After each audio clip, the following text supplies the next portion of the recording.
Madame, monsieur, bien le bonjour, nous nous retrouvons pour un nouvel épisode de Demain. Aujourd'hui, nous sommes à Caen, en Normandie, et l'initiative s'appelle Weebee. Les abeilles, c'est une espèce en voie de disparition. Face à cela, il y a des initiatives qui s'illustrent, comme l'apiculture urbaine. On va dans un cadre un peu particulier. Allons voir, c'est parti.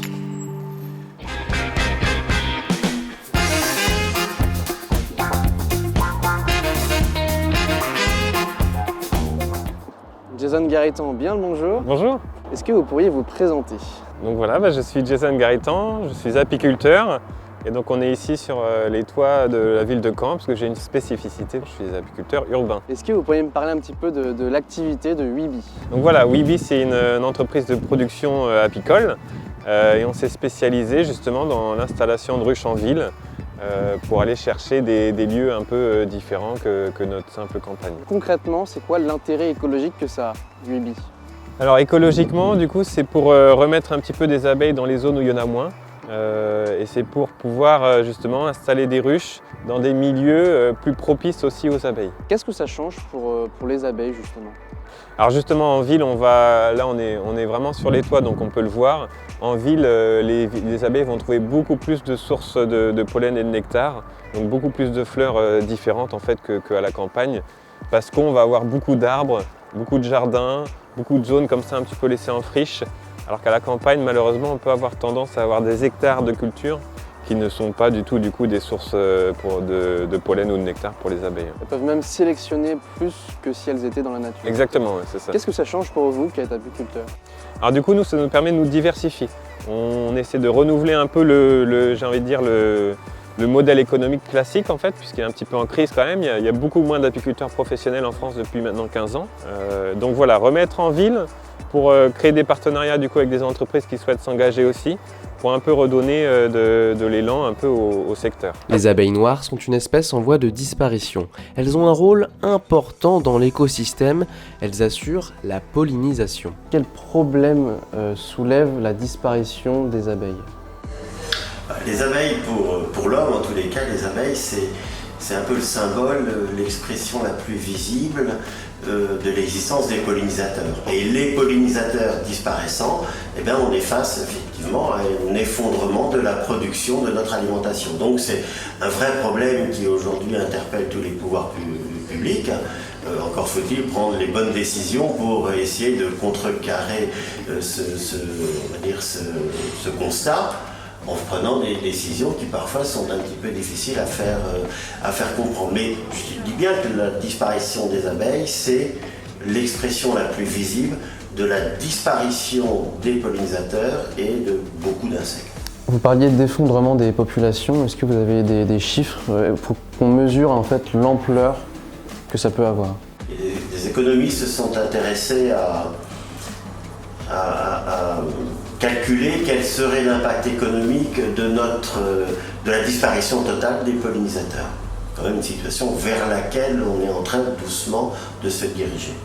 À l'échelle mondiale, s'il fallait polliniser à la main, ou trouver les moyens mécaniques pour polliniser et permettre la fructification, que ce soit toutes les céréales que l'on mange, que ce soit tous les fruits, la plupart des légumes, à la louche 160 milliards de dollars par an pour effectuer manuellement cette pollinisation. Un coût financier insupportable qui nous fait penser à de la science-fiction. Imaginez des robots pollinisateurs, ce sont pourtant de vrais projets scientifiques qui sont en ce moment à l'étude. Comment vous créez une nouvelle ruche? Quand on veut créer une nouvelle colonie, on va se servir par exemple sur ces ruches-là, on va prendre 2 à 3 000 abeilles qu'on va devoir apporter à plus de 3 km. Si on ne les apporte pas à plus de 3 km, les abeilles vont revenir ici. Ensuite, ces abeilles-là, on va les laisser minimum 12 heures sans reine. Il ne faut pas prendre la reine quand on prend les abeilles. Et à partir de 12 heures, les abeilles vont se rendre compte qu'il y a un petit problème, il manque une reine. Donc soit elles vont faire un élevage de reines elles-mêmes avec un œuf qu'elles vont sélectionner, soit nous, on va pouvoir faire un apport de reines vierges. En fait, quand elles vont faire un élevage d'elles-mêmes, ça va prendre 4 semaines. Quand nous, on va apporter une reine de notre élevage, ça va prendre 2 semaines. Est-ce qu'un surplus d'apiculture urbaine, ça peut porter préjudice en fait au milieu? Alors voilà, est-ce que c'est un surplus d'apiculture urbaine? Est-ce que c'est un manque de fleurs? En fait, ça va être les deux choses. Il va falloir vraiment regarder la ville dans laquelle on se trouve. Ici, on a la chance à Caen d'être, du coup, comme je disais tout à l'heure, une des villes les plus vertes de France. Donc on peut en effet apporter, entre guillemets, j'allais dire, beaucoup d'abeilles. Enfin, il ne faut pas apporter tout, bien sûr, en ville, mais on a beaucoup de marge de manœuvre. En fait, la chose qui pourrait se passer, c'est qu'il y a des études qui commencent à montrer que sur des villes très peu vertes, si on met trop d'abeilles en ville, elles vont se faire concurrence entre elles. D'accord. À Caen, du coup, c'est pas le cas. Alors, on est très loin de ça. En fait, nous, apiculteurs, on le verrait sur les productions de miel, tout simplement. Ouais, on verrait que ça serait moins intéressant en ville qu'à la campagne. Pour l'instant, c'est vraiment le contraire. Et puis justement, on voit derrière nous qu'il y a des abeilles qui rentrent plein de pollen en pleine activité. Quel intérêt écologique représente l'apiculture urbaine? Alors c'est vrai que l'apiculture urbaine souffre beaucoup moins de l'existence et de l'usage des pesticides. On a des résultats et des surprises qui sont plutôt encourageantes quand on fait de l'apiculture urbaine par rapport à l'apiculture plutôt au milieu rural. Cependant, il ne faut pas se leurrer, ce n'est pas l'apiculture urbaine qui peut à un moment donné se substituer à l'apiculture rurale, en particulier en matière de production de miel. J'ai le sentiment que sur le plan purement écologique, l'apiculture urbaine ne représente pas grand-chose, sauf peut-être la capacité à faire comprendre aisément à beaucoup de monde, en particulier aux citadins, puisque la grande partie de la population française dans le monde est maintenant citadine, cet éloignement de la nature pourrait faire oublier que les abeilles, les pollinisateurs sont indispensables. Jason, est-ce que vous ressentez le réchauffement climatique en Normandie? Alors ça fait 2 ans, oui, qu'on ressent le changement climatique parce qu'on a des productions qui sont en augmentation en Normandie et en baisse dans le sud de la France. Historiquement, c'était toujours le contraire. Dans le sud, il y avait toujours plus de production de miel parce qu'il fait plus chaud et plus beau.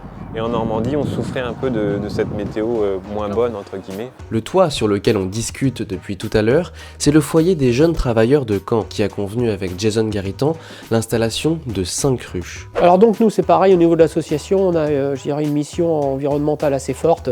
Nous sommes sur un bâtiment à basse consommation, nous avons un poulailler, un jardin partagé. On essaie effectivement de sensibiliser tous nos locataires je dirais aux bonnes pratiques d'énergie, des économies d'énergie. Et on a fait effectivement appel à M. Garitan et on a pu signer une convention pour pouvoir travailler tous ensemble. Oui, l'objectif c'était de permettre aux différents acteurs de pouvoir contribuer à la survie des abeilles et puis d'être dans une démarche d'innovation et de pérenniser aussi la biodiversité. On est le premier bailleur du département puisqu'on a un peu plus de 25 000 logements, on loge 55 000 personnes et pour nous c'est important de pouvoir contribuer en innovant sur ce type de projet. Je pense qu'on est en plein dans une tendance effectivement plutôt environnementale et les garçons et les filles que nous accueillons font partie de l'avenir par rapport à toutes ces questions environnementales et ils voient ça de façon très très positive. Ce sont 500 pots par an qui sont obtenus de cette collaboration. Ils sont partagés entre les locataires du foyer et le personnel du bailleur. Certaines entreprises font appel à Jason afin de respecter la norme ISO 14001. En clair, chaque année, ces entreprises doivent agir pour réduire leur impact sur l'environnement. Est-ce que vous avez l'impression que les citoyens ils sont sensibles à votre initiative, ceux qui achètent votre miel, puis également les habitants sur lesquels leurs toits sont occupés par des abeilles? Oui, alors il y a beaucoup d'habitants qui sont vraiment très contents d'avoir des abeilles plus en ville. Ils ne s'en rendent pas spécialement compte s'ils ne sont pas au courant, ils ne vont pas voir l'activité Donc des c'est abeilles. pas gênant du tout? Alors pas du tout, voilà. Il suffit simplement de respecter du coup le code de l'urbanisme pour l'installation de ruches. Mais les particuliers, quand on est sur un toit, les particuliers au sol ne vont pas s'en rendre compte. Sauf si ils ont un beau jardin, potentiellement ça va augmenter leur production de fruits et légumes. Et est-ce que ceux qui achètent votre miel, ils le prennent par rapport à cette démarche qui est la vôtre? Alors voilà, ils les prennent à la fois par rapport à les démarches urbaines, mais aussi par rapport à une démarche plutôt locale. C'est en effet la façon la plus simple d'aider les apiculteurs, c'est vraiment d'aller chercher du local, d'aller consommer directement chez le producteur. C'est la façon la plus simple d'aider les abeilles en fait. Il faut donc privilégier le miel local. La France importe 50% de sa consommation de miel, on peut donc faire beaucoup mieux. Et est-ce qu'il est important pour le secteur de l'apiculture justement de se renouveler avec ce genre d'initiative? Alors l'apiculture urbaine, c'est une façon justement de renouveler le modèle économique. Le modèle économique comme on le connaît à l'ancienne en production de miel dans la campagne, il est un petit peu en crise. Il faut pouvoir aller diversifier l'activité, aller chercher d'autres partenariats ou des choses comme ça.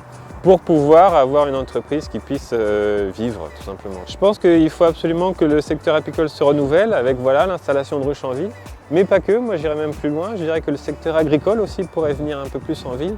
Il y a des espaces qui sont inutilisés et ça serait à la fois bénéfique, on mettrait encore plus de verdure en ville, ce qui serait encore plus bénéfique pour les abeilles. Enfin, il y a ce côté un peu vertueux qu'on pourrait mettre en place. Merci beaucoup Jason. Je vous en prie. Merci. C'est un projet pertinent sur bien des aspects. L'effondrement des insectes pollinisateurs est très alarmant et les abeilles n'y font pas exception. Alors au lieu d'artificialiser la pollinisation, protégeons la nature et les abeilles qui le font très bien toutes seules. Des changements importants doivent être obtenus et l'initiative de 8B s'inscrit clairement dans cette démarche. Il faut absolument qu'on soutienne ce genre d'initiative en France et même au-delà, car ne l'oublions pas, demain se joue dès maintenant. Alors agissons.